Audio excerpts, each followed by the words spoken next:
words of rabbis, peddlers, thieves, the words of mothers, teachers, friends, the words of children. Every word deserves to be remembered.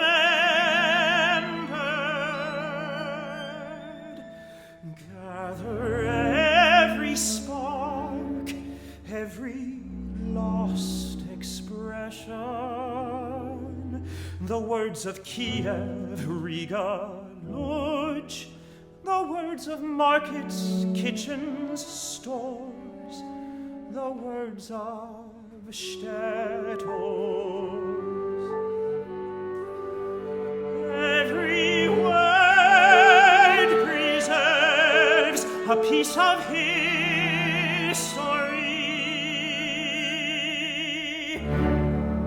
As long as I have breath, I will go